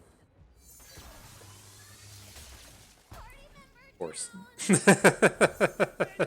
Of course. You gotta, not only do you hit in the top 10, right? It puts two traps in the top 10, so I guess you would hit that like a 10% shot twice, so that's like a 15%er, and then you hit the 50-50 as well. Anyways, I assumed we'd be able to get enough like Yordle Explorer type units for our 1 health units to be protected, and not worry about that, and not need to charm this thing down. But we still have a pretty powerful looking hand here. I'm gonna go for the 2nd Yordle Explorer. I'm gonna go for the Yordle Smith. On our follow-up turn, we can drop a Tenor of Terror. Just get the biggest board 2021. 2022. What year are we in? 2026, 24, 28. But this'll definitely demand some attention. Oh, we don't have a generated card? Fuck. You have to play one, right? Fuck. We'll still get another unit on board, but that was not ideal. And this is worthless. I'm not sure why he's playing Flash of Brilliances.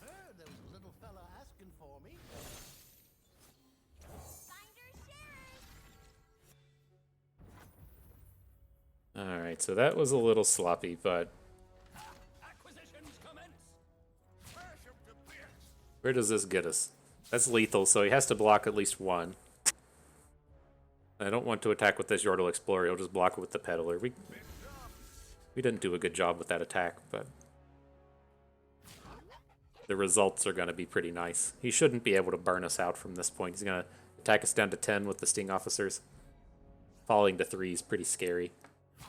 Shouldn't be able to get a fully wide board here from opponent's perspective. Okay.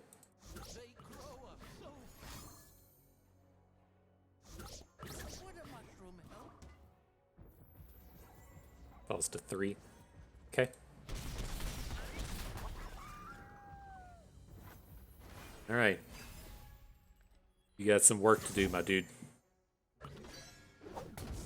I can tell you the percentage chance we play Aloof Travelers today is 0.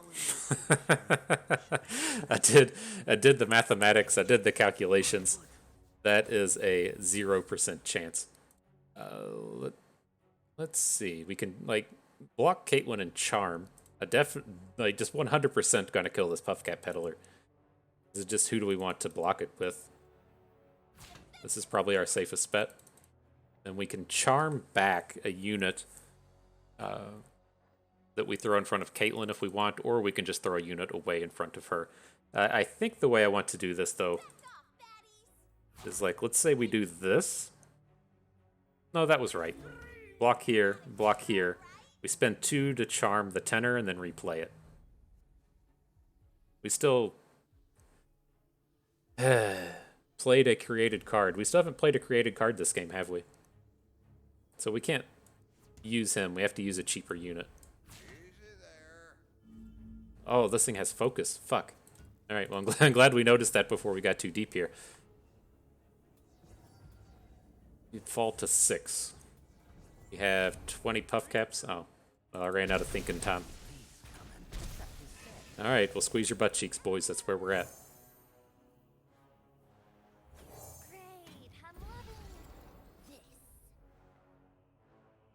Furious Faithfolk's interesting. Plays gotcha. Okay. The Furious Faithfolk gives us the impact for next turn. Let's see if we take any damage. We're at 6? Okay.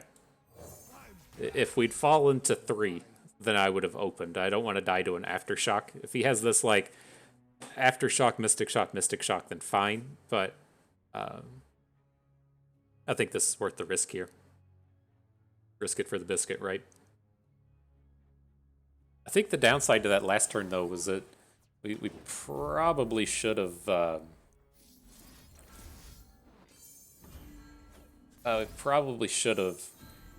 saved like our 1-drop unit, so if we needed to charm something, we could replay it, but... Alright. Day's not over yet, though. Day is not over. Can't get rid of old FTP bust that easy. And alright, more Tristanas, more Yordles and Arms. That looks fantastic. There is Conchologist down here with Rumble, but exactly what we need. Alright. Oh yeah. Our last Tristana run, I think we got 2 wins. Now we're up to 3. Pretty good. Pretty good. I'm not very experienced with her. I know we had that Buster Shot play earlier. And it just completely slips my mind that she flips into removal spells. Just not a whole lot of opportunity to play her. It's like one of those archetypes to where if you don't draft it out of your first pack, then there's not a lot that it offers to other factions. Like there's some stuff where you want to generate like Yordle Squire cards, and there's of course just like quality good cards, but I never like playing decks like that. I want to have like a big, kind of cohesive plan, and like Tristana's plan is just not kind of non-existent to me. So, all right, but here I'm gonna keep the Quicken. Right, he's playing Zoe Teemo. Either a 2-2 split or a 3 Zoe 1 Teemo split.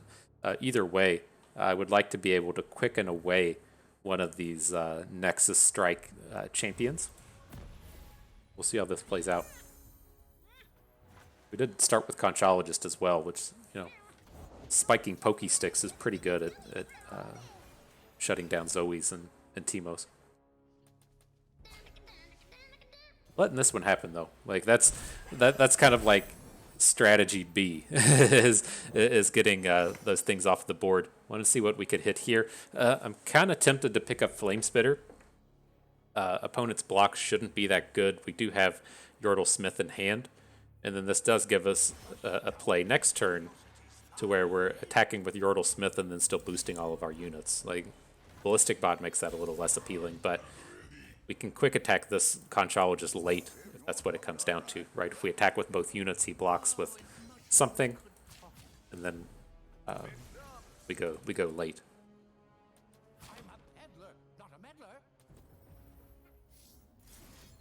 Cool. And he blocked the one we wanted to block. Excellent. Now, our grown Yordle Smith can boost larger units the rest of the way.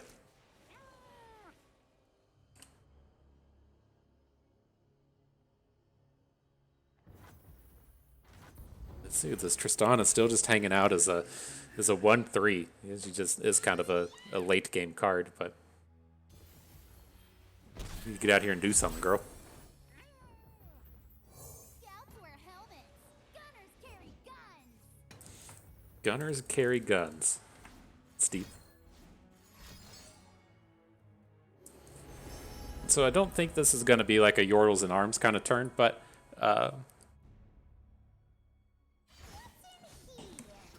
like he's not that great at interactivity, right? It's just not something they're good at. The Mystic shots don't roam too much within the Teemo archetypes, and I think we're still going to have some fairly safe attacks here with like Yordle Smith. We just picked up a flame spitter. Gruff Grenadier was just choice draw. Vandal City #1. Gunners get 'em jobs done. Okay.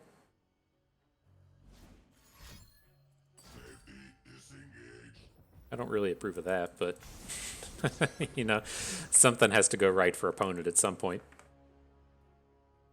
On the job. On it and on. And I'm going to leave Tristana back. Yes, we have the flame spitter, but it's like a really like low value proposition.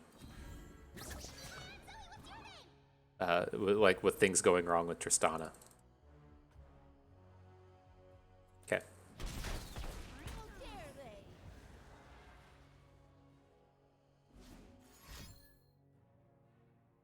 That was a little unfortunate. He's getting pretty close to flipping the Zoe. And yeah, we can't pop her with Quicken anymore to reset her flip count. So this might be a problem. This is definitely a game where we can lose to a Zoe flip. We're gonna have to get a pretty choice Yordles in Arms next turn, and it's not gonna be boosted. Okay, Tenor of Terror can fill our board, right? We played a created. Why aren't you lit up? We played a created Flame Spitter, right? We created Flame Spitter with our Conchologist and played that on Yordle Smith. This was a naturally drawn one. Why aren't you orange? Because we don't have the token?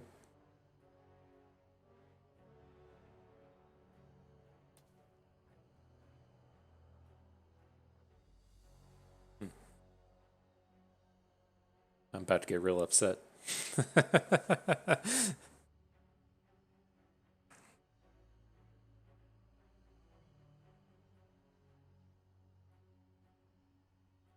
All right, well, what you got for us, opponent?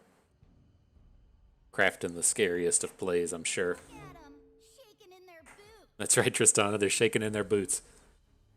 Out here talking shit. I like it. I like it.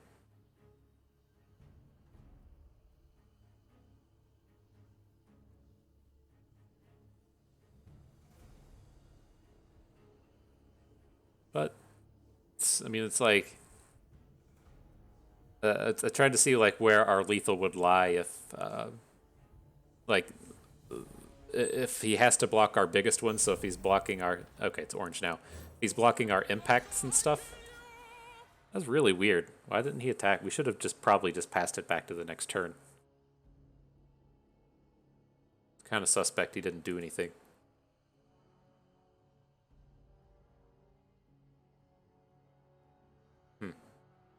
So does he really have like a true shot barrage? No way. You heard it here first. I've called the no way on true shot barrage. Maybe he just disconnected. Oh, that's sad. I wanted to see how this one went. Okay, that's sad. I was curious if we were going to be able to outrun the Zoe. Womp womp. Well, they all can't be winners.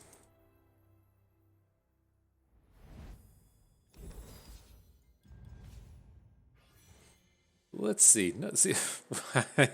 What about the game makes it think that we aren't a Tristana deck?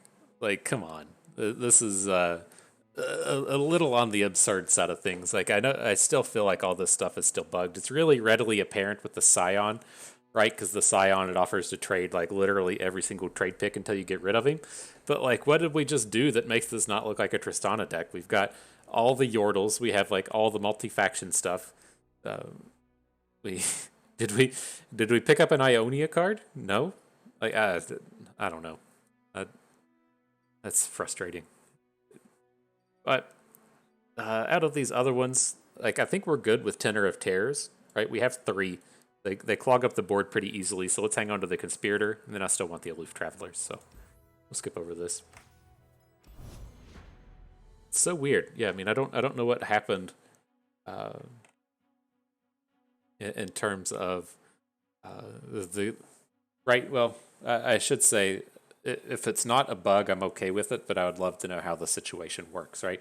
My kind of stance on seeing these champion trades is that Legends of Runeterra as a game is so completely champion centric that that's what, like the core of your deck is really built around. And we do get some of these interesting drafts to where like the recent ones we've done with like Quinn and with Lucian and pairing into Bandle City and drafting all the birds and then pairing into like Poppy. It would be interesting and nice if you could trade, into the champion that more, suits your deck and fits your deck. And I think that there's probably a lot of like feels good opportunity in allowing champion trades more regularly. But that's just not the way the game has functioned throughout the course of its history. And it's also not how the non-new archetypes function. And so it's a weird space. So it's like I really am like for offering up a lot of champion trades, but I feel like it's just a bug. And so I don't know how to word that any differently. What are we doing? Are we emoting already? Let's go with the different one. We don't use the cat very often. I'm gonna bring out the cat emote. I feel like that was a well played GG by FTP Bust. What do we want here? Looking at Scrap Heap. Rush is like quite good combat trick though. And we do lack the interactivity. The odd thing with next turn is we don't have a play. Pretty good chance we draw 1, a 2, or a 3, but I think I'm going to take the Scrap Heap. So if we miss, we can try to pick up a 1 or 2 mana Mecha Yordle. Tristana, she's fairly terrible here. But she does curve into next turn quite well. Okay. Is this Yasuo Pantheon? Let none disturb my meditation. Okay. Scouts wear helmets. Gunners carry guns. That's right, scouts wear helmets. Gunners carry guns. Insightful words from Tristana. Fast as wind, light as air. Oh, I gotta remember, we haven't played any created cards yet, so we're gonna have to wait until next turn to drop the tenor. Okay, I at least didn't bomb it this early. It's really tempting to just discard Yasuo here. I think that's where I'm at.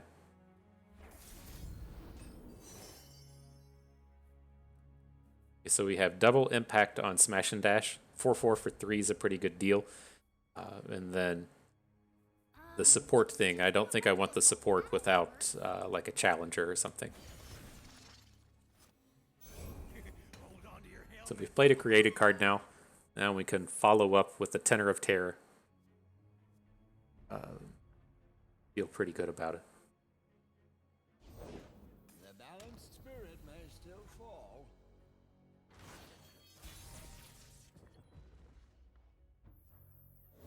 Sing with the darkness in your heart. Right, and so we got to wait and see what he plays. But if we get to drop, say, like Tiny Spear onto Conchologist and then hit with all of our 3s, that seems pretty decent. Then we can, say, play Yordle Ranger on his next turn and then Yordles and Arms on our next attack token. I mean, that seems pretty decent. Something about this is going to go wrong, but it can't go that wrong. And we're lethal if he doesn't block our bigs here, right? Like 9, Or 3, 6, 7, 8, 9, 10, 11, 12, 13, 14. We're just lethal. Regardless. He's got to have a homecoming or something. A hush or whatever. These aren't the cards. You got to shift those way to the right, and it's still not enough. Keep checking that Oracle's Eye. Right, neg 1. Just get boomed.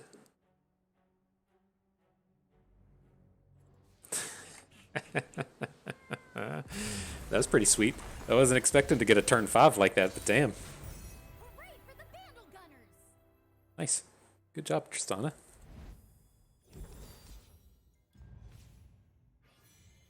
Okay, cool. Yordle Contraption for Conchologist is great. Don't want the Vandal Gunners or the Swell Squirrel. Fantastic trade here. Excellent, excellent. So yeah, we're down to 6 spells, but we have like 3 Conchologists. Maybe we have 2? I think we have 3. So that kind of counts into the spells as well.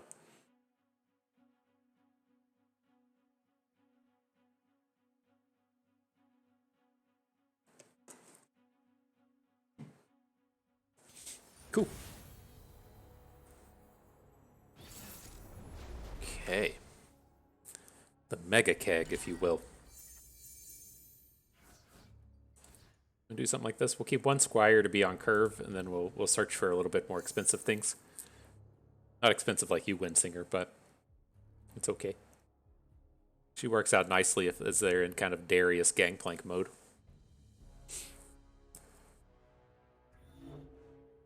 But I'm curious how like mega keggy he is, right? That's what I suspect this Gangplank is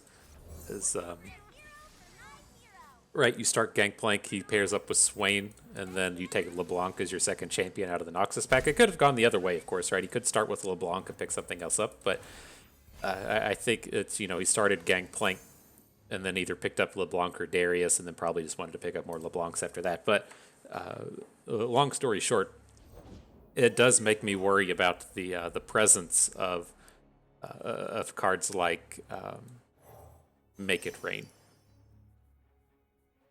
Ever want Ghost? Shadow Shift is also moderately interesting, but I think I'm just going to go for the Scrap Heap. Let us turn this tiny spear into a unit. I mean, there's a pretty decent chance that we're the control deck in this match.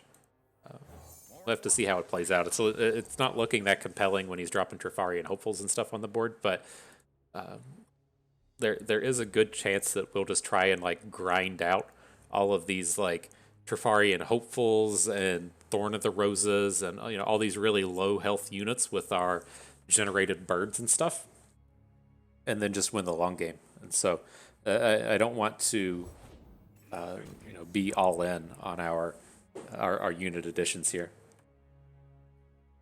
Then I think we'll skip on playing the Tiny Spear, right? We still might want to discard it. His blocks here are horrifically bad. Okay.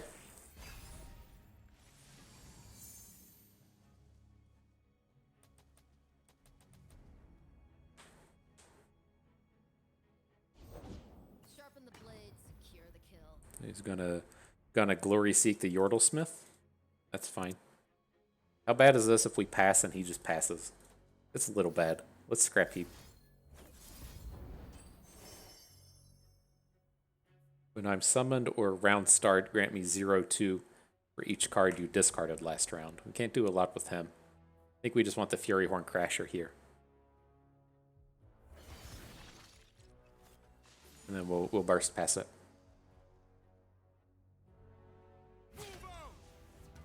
Face me. So do we just take 5? I don't really like it.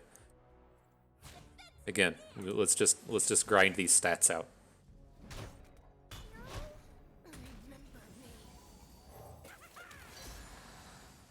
Right, he's most certainly gonna block our Fury Horn with his 3/2. He's only looking to take 3, but we get to generate the cheap blocker. Yeah, I like it. I didn't grant the top 3 allies in your. Oh, it's when he attacks he does that. Okay, I was like, why doesn't the Vandal Painter have any stats? That makes sense.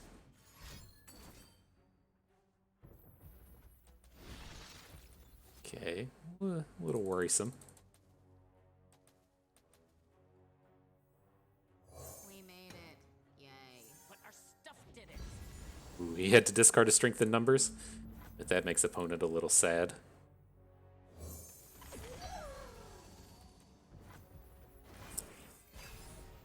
And then now if he just say like plays Darius, then we just win. Takes us to 5. It's like that's a pretty juicy space to be in. But let's protect ourselves a little bit. I don't want to just die to a decimate or a decimate plus a Nox and Fervor. We're about to pop off here. Locked, loaded, and ready to rocket. So let's see if we can't find something cheap with the painter. Looking to just discard Charm. This painting, gonna be great. Found something cheap. Excellent. That'll let us fully fill out our board and still play the Yordle in arms. Are you ready? Let's blasting off! Bye-bye, bad guys! Fucking Tristana. Got ridiculous voice lines.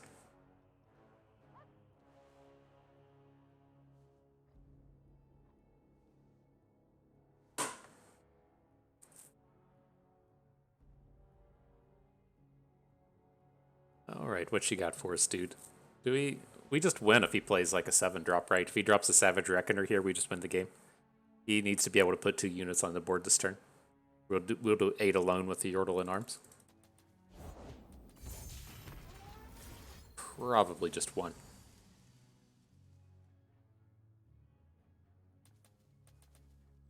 Got him. GG, my dude. Hooray for the Vandal Gunners! Hooray for the Vandal Gunners. Oh, right. See, look, why? Why would you do this to me, game? No, I don't want to trade this away. I am interested in the Vandal Commando for the Yordle newbie, though.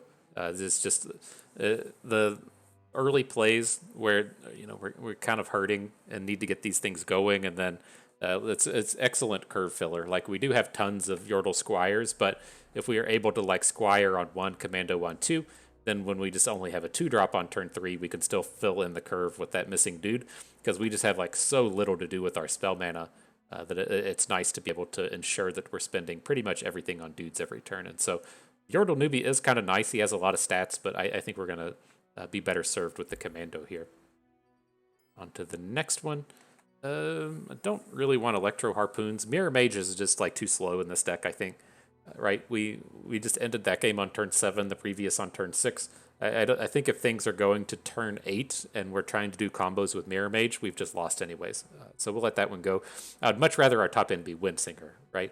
If we get into games like what happened there, to where opponent plays, I don't know, Cytheria on turn 8, and then we just Windsinger her away and get a big open the next turn. Whereas like playing Mirror Mage is just like you need turns and turns of value after this thing. And that's just not what our deck is doing today. So we'll skip over that one. Don't want any more tenors. I'm interested in Sonic Wave, but not for group shot, and I'll hang on to the Kingpin. Just a very high-powered draw. We're good with Yordle Squires at this point. Want to keep the Smith. Porous Sled for Conchologist is interesting, but I like to have like a little bit of top end that isn't Yordles in arms. So I'm going to let him stay. Keep the Grenadier. And then so many champion options here, and it offers up the Windfarer Hatchling. Wow. But this is a fantastic Poppy. Yasuo is pretty dead in our deck. I think you can really feel the quality of Yasuo in this deck when we just discard him to Mecha Yordle. You're never doing anything, bud. Just get out of here. So this is a good trade. And this is kind of like ties into what I was trying to talk about with the trade picks earlier, as to where like the Tristana Zed I feel like is just coming up because that's the kind of bugged portion. But this like Poppy Yasuo is the real feel-good portion that I'm talking about, as to where Poppy works fantastically in our deck. Yasuo is a literal dead card, and we get to make this nice trade here for what is the actual, like core key tenet of the game and the champions. And so I think that's pretty cool, and I hope that something like that is kind of in the mix for the future. Oof! All right, so off we go. Opponent immediately found. No waiting through 3 Qs just to get there. He looks like invested in the World Breaker skins. I feel you, boss. Ooh, that's a start.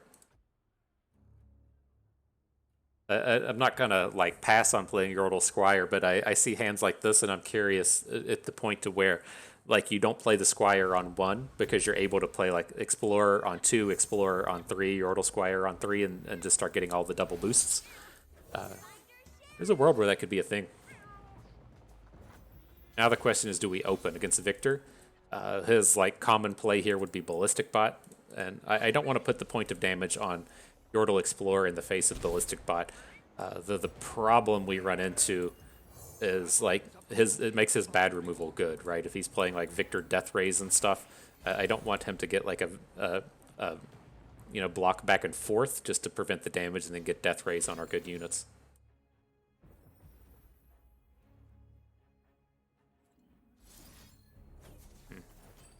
He still gets the Zenith Blade out of this, but we get the big tempo play. This is nice. I assume he's not going to have a unit to add. This is turning into a big Yordles and Arm blowout on our next attack token. I am in the right place. Now, new question. Do we want to start dropping spears, right? Because my idea here is we want to play... Well, we could just play Tristana, but that's a point less damage. I think we want to play the Yordle Explorer. And then... let's do this. Let's Tiny Spear. I'm going to spread them out. Like, the safer target is the Yordle Explorer, right? You can't kill Yordle Explorer with Victor Death Ray. But it's a higher value target, so let's just spread things around. I'm going to play Yordle Explorer. I think we're going to run through this one.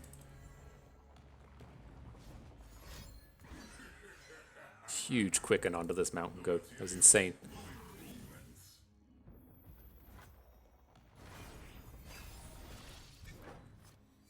Nice. That was the actual perfect draw here.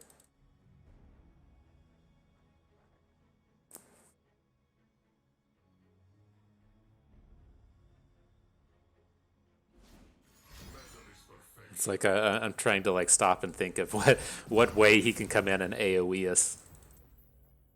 I don't think there's any. Reporting for duty.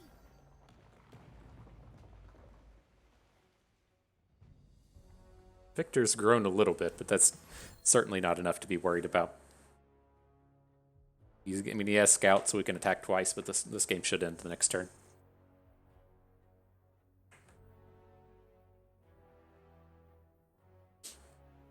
I guess the new question one would have is, do we want to open attack next turn? Right, we have the Yordles and Arms, but we're lethal with 3 units.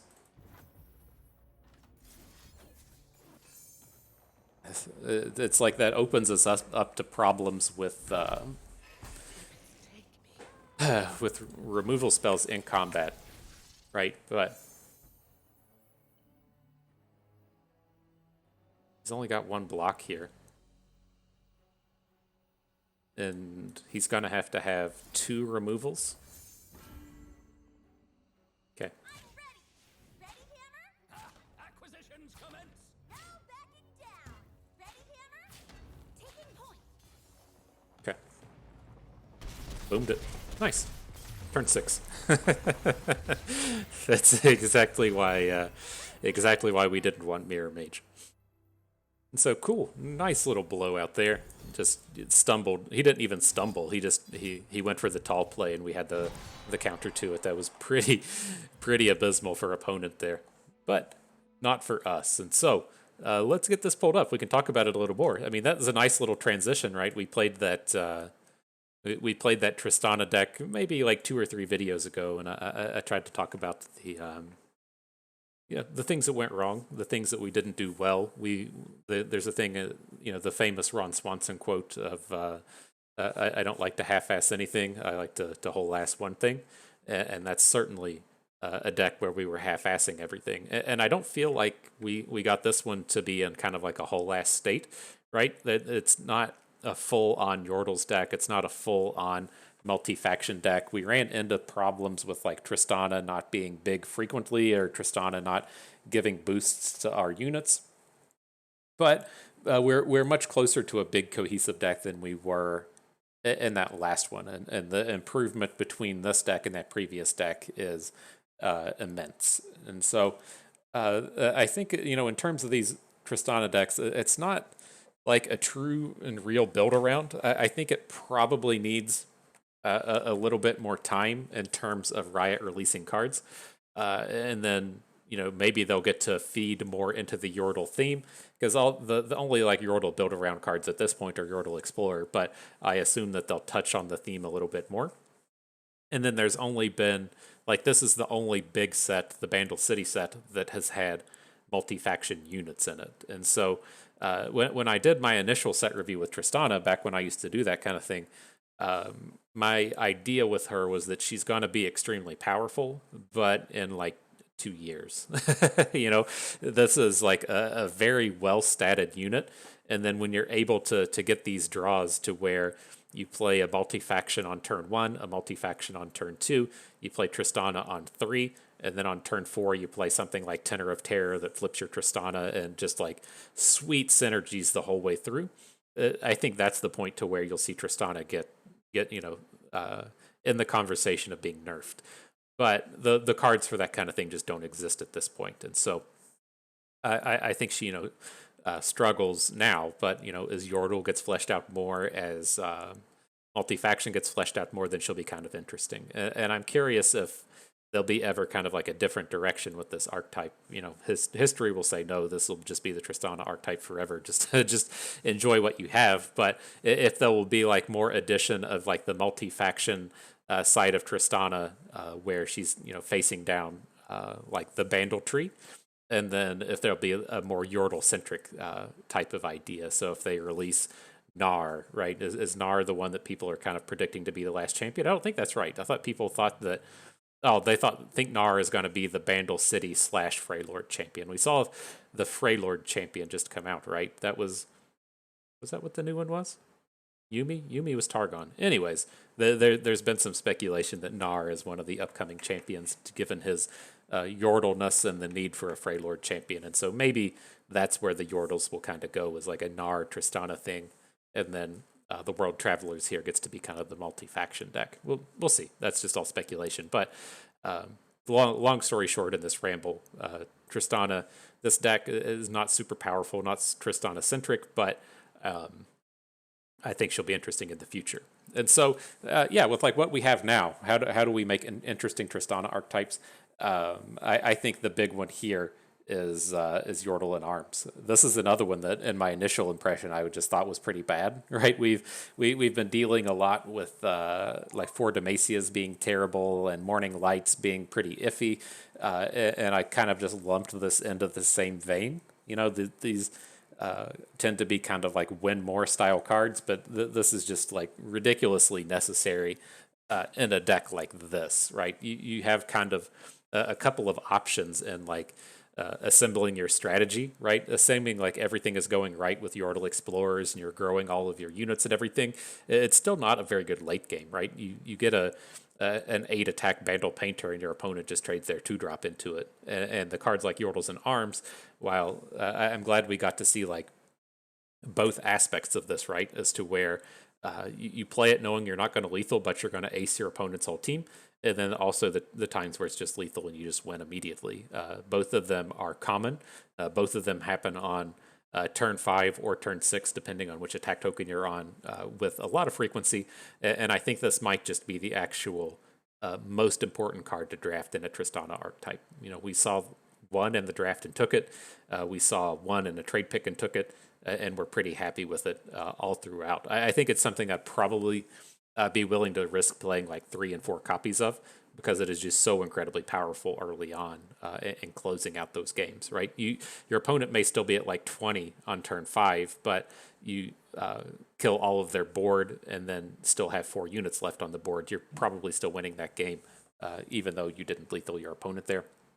The downside to playing that many copies is if you draw these in multiples, right? You can't play 2 in a turn, and it really limits your curve if you hit a bunch of these. But they're much better than Yordle Rangers, much better than Poro Sleds, and they really help us with these cards like Tenor of Terror and Gruff Grenadiers, keeping a full board and making those units relevant. So yeah, I hope you all enjoyed this one. So if you're drafting Tristana, I think the key takeaways are draft your Yordles in arms, and try to really hone in on either Yordle or try to hone in on multi-faction. It can be tough to do, but try your best. I think that was our real problem with that last one, was he had like little bits of Noxus in here. We had little bits of discard strategies in here. We had little bits of Yordles. We had little bits of multi-faction, and then nothing just came together. With this one, we just drafted Yordles and multi-faction, and it worked out nicely. So cool. Fun little trial. I don't know if we have any rewards. It looks like flashy things are on here. Oh man, we got some kind of loot box and a weekly vault. Oh shit. Lucky you. What are we getting here? Squeaker, the perfect at premiums. He discards a card to make another premium. Pretty good looking stuff there. The weekly vault. I did go and complete the collection, right? I have the 100% collection now, so it just shows all of the dusts at this point. We're not collecting anything at this point, but it's still here. People like the rewards; they go away quickly, and so it's been easy and nice, right? I have in terms of free to playness, I have purchased the event passes whenever they come up, but the event passes don't have like 100,000 dust worth of value in them, and so we're still sitting on like 1 million wild cards and 300,000 dust. It's just we have literally everything in the game with no dollars invested. I really love the Riot philosophy of the game is free, and then the cosmetics are where the money is. It's just so nice. And it's like as you see like Magic expansions come out now, and like people just bitching about how expensive everything is and how there's like 1,000 different versions of everything. One of the takes I did see that was kind of nice was with the printing of all of like the premium collectors kind of things now, like it seems like the average price of a rare, the high end rares, right, was like $8. And I think that's actually really fantastic for everyone. Like if you want to get the premium stuff, you can go buy it. But if you're trying to grind out a standard collection, you don't have to spend $400 on land anymore. If they're only $8 a piece, you could probably get away with 100. And so I think that's at least a positive aspect in a world where everything's just so negative. And man, we'll continue the rant. That does remind me, I talked about it a little bit the other day and scrolled through the Twitter comments, just fucking cesspool of negativity. It's like, I feel so bad for these Riot devs. I know I come out here and complain about stuff on occasion, but to have like, your life's work out there on displayed, you're so excited for the release of the new cards, and there's just people on Twitter just bitching incessantly about what you're so proud of and releasing to the world. It just brings me down to see that. So if you're out there scrolling through the Twitters looking at the new cards and everything, if you got something positive to say, then sure, drop it. But if you're going to be negative, maybe save that for 2 weeks and let them enjoy their release instead of just slogging through it and having to deal with just a bunch of negativity. But nonetheless, that is going to do it for us today. I hope you enjoyed the trial. You learned to rod it up with the Yordles there. Learned a thing or two along the way. Had a good time watching. This is Bust, and we thank you for being here.